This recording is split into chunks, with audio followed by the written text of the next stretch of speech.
Before we get started, if you could please slap a like on this video and make sure you're subscribed, so that way you'll get an alert every single time I drop a video that covers and further breakdowns Lovecraft Country, as well as the many other topics and subjects that I cover on this channel. Also, if you're feeling so inclined, consider checking out my Patreon over on patreon.com/yourhuntsreviews. Special shout out to every single member you see listed right here.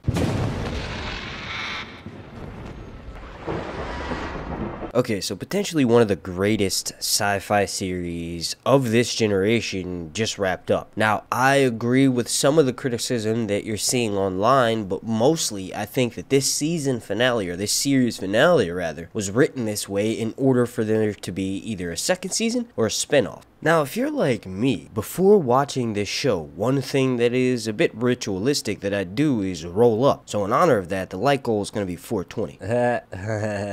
Wiz Khalifa laugh. Now, the first thing that I want to discuss is a bit controversial, and I've been waiting to see how this would turn out, or waiting until the series or the first season wrapped up before I really wanted to speak on it. That, of course, being the relationship between Ruby and Christina. Now, first things first is that this relationship was a bit of, to put it lightly, intentionally written in a way that would stir drama and stir the audience to want to comment online and sort of speak on it. It was definitely written, especially the dialogue that the two of these characters had often throughout this first season, was written in a way to stir controversy or to get one's brain thinking, to force dialogue on a subject that many seem and deem controversial, and that is an interracial relationship at a time where we'll say it's deemed inappropriate at the least. Now, there's a few takeaways that I got. One was that, believe it or not every single white person back during this time period was bad. And that's what they tried to show with Christina. They showed that there were some white people, especially with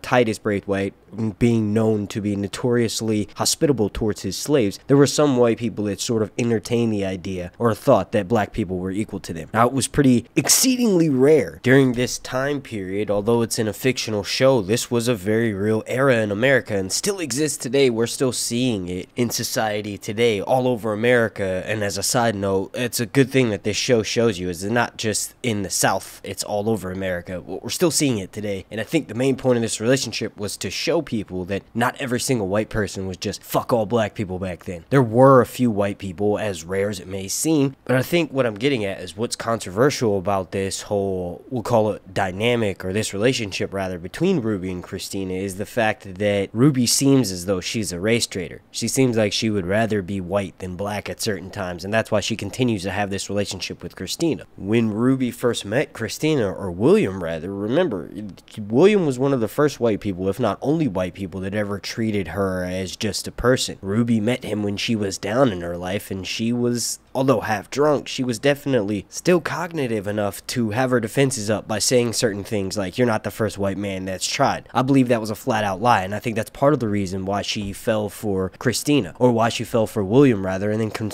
continued to date Christina, even though after finding out that Christina was magically catfishing the fuck out of her. I think Ruby was a victim of her emotions, and no matter what your race is, or no matter what your gender is, sometimes love can overpower all of that shit. Now, one more thing that I want to discuss before I start mentioning all the reasons why I think this series will either get one, a spinoff, or two, just a straight up second season.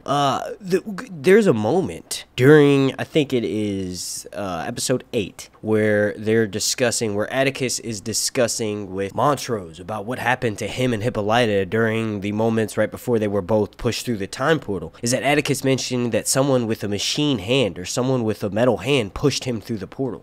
After episode 10, we realized that the only person that could do that is obviously Dee, or Diana. That leads me into one of the reasonings why I think there will be a spin-off series, or potentially a second season, is the fact that we have Dee showing up at the very end and crushing Christina's neck, which something about that reminded me a lot of the Night King and ARYA, how ARYA almost died from the Night King crushing his neck, and then instead, we have Dee doing this to Christina. But that leaves the whole question of, is that going to set her down a dark path? We know that a lot of villains' beginnings begin with them seeking the ultimate vengeance, and the fact that Dee came back as the one to say, they always come back in the end, kind of makes me believe that her and the Shaggoth may either one, get their own spinoff, or two, lead in this giant circular, you know, the episode itself being called Full Circle. It could lead in this giant full circle arc where we may not ever find out, but it's led us to insinuate that Dee will become something like Christina. I mean, we do know that she's had several events that have happened to her that have been traumatic as fuck, including being possessed by a motherfucking demon. But also, the fact that she was willing to come back for that oh so sweet revenge lets me think that she's been tainted by her journey, and maybe a little bit of that evilness is rubbed off on her. You gotta realize that Christina, aside from what she's been doing and you know, these basic wizard wars or these witches and wizard warlock battles, when you look at the series as a whole, and you can debate me down in the comments section, but Christina's actions arguably never affected Dee. They affected Dee's family, yes, but that was when the lines in the sand were drawn and Christina and Atticus and others crossed those lines in the sand. Remember, it was Christina's father's idea to call her Uncle George and basically entrap Atticus to come out there to Artem in the first place, and also it was the police officer who put the fucking curse on her. And you gotta remember that it was Christina's father who shot Dee's father. Yet another thing that Christina arguably had nothing to do with. In the end, I think Christina, although not completely innocent, may have been written in a way to remain gray, as in not fully evil and not fully good. And the fact that they wrote it in a way where Diana was the one to come up and kill her, someone who's arguably remained innocent the entire story, just lets me think that maybe not everything turns out as happy as it does in the end when you rewatch the series. And that's definitely what was meant to happen. I don't know if there was meant to be all these cliffhangers that I'm about to discuss for a season 2, but if it was mainly just meant to be rewatched so that when you finally get to that 5th and 6th rewatch, you'll finally get the series. Now, I myself have watched each episode 3 times, so I still have yet to get there. But after making this video, I plan on reading the entire book, rewatching the entire series, and then breaking down each episode. If you all want me to do that, let me know down in the comment section, and also let me know if you think Christina being killed by Dee will set Dee down a dark path. And not only that, didn't she technically trap Atticus's soul back in that void? Wasn't the whole point of Letty running up and doing that ritual where she sort of reversed everything was to not necessarily bring Atticus back, which I'm going to speak on in a second. Obviously, the Mark of Cain has something to do with that, but didn't Diana basically force Atticus's soul to go back into that portal by killing Christina? I don't know, I'm lost at that part. I need a rewatch. But touching back on what I was saying about the Mark of Cain, now Letitia has been told and has had it experienced to her by Christina that the Mark of Cain can not only be used to keep her invulnerable, meaning when she has some sort of life-threatening injury or something crazy happen to her, she'll be brought back because she has this invulnerability spell attached to her, but also it can be used to heal someone, and it can be used to heal them to the point where even if they're already dead, it can bring them back to life. Now, my whole thing is that the perfect spin-off is by bringing Atticus back to life and replacing Christina with a like clan leader or something crazy. I mean, there are mention of many lodges all the way across the country, and this one was mainly just the Sons of Adam, so it'd be interesting to see them fighting, like, I don't know, the KKK or some shit. There's a million things they can do for a spinoff.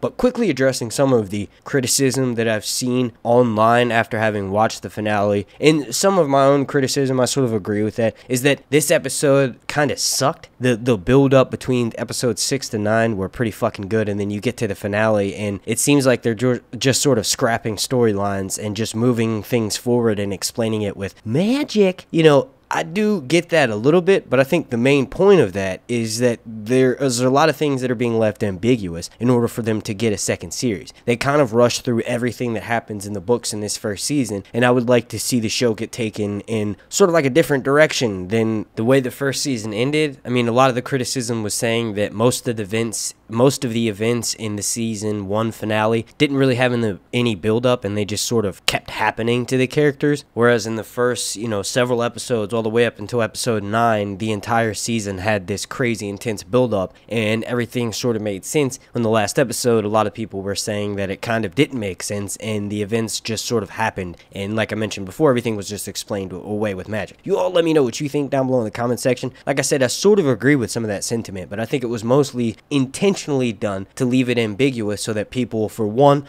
have something to hate on with the entire season because it's been so perfect, but for two, it gets people talking about it. It it gets more interest generated when you hear about things like that, and also it leaves it very ambiguous and open for a second season or maybe some sort of spin-off. Now, like I mentioned at the beginning of this video, I do plan on breaking down every single episode if you all want me to do that and if this video does well enough. If not, I'll do like an hour-and-a-half long podcast where I just discuss all of the episodes at once. But the last few things that I noticed that were sort of up for, you know, second season and just sort of left open conclusions was that most of the characters survived aside from the main one having died. And we've seen multiple characters die and be brought back throughout this series, so I'm pretty sure there's a way for him to be brought back. But the fact that everyone is sort of left alive leaves all these open-ended conclusions, which is what I've been getting at this entire video that I've done, is that there's so many potential ways that this show could come back for a second season. I highly doubt HBO will be a fool and not do so. Just because they covered the entire contents of the first book in the first season doesn't mean that we can't see the show taken in another direction and Misha Green is left up to her own devices and is able to create a second version or maybe an extended version of the story. I mean, one of the many conclusions is that since Letty took all of the magic from white people with Christina and gave it to black folks, well, that's going to piss off all the white racist magicians and wizards or whatever the fuck they're called in this universe,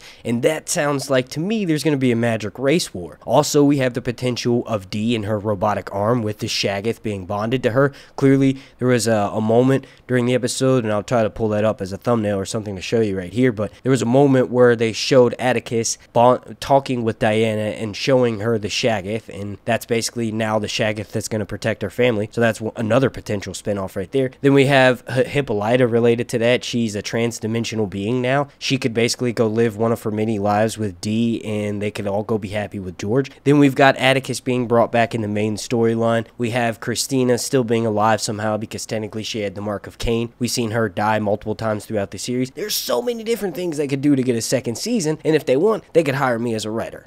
Now, like I've mentioned, third time's the charm, I'm assuming. If you all want me to do one of my old school style Game of Thrones breakdown where I mention all of my favorite moments and break down pretty much every single scene from the episode, then let me know down below in the comment section. I already plan on going back and talking about some of the more what the fuck moments of the finale and discussing those in great detail. I want to thank you all so much for watching. If you could please slap a like on this video, as a like goal is going to be 420. Wiz Khalifa laugh. Also, make sure you're subscribed and have your notifications turned on so that way you'll get an alert every single time I drop a video. My name's Mark and this has been Sir Hunt's Review.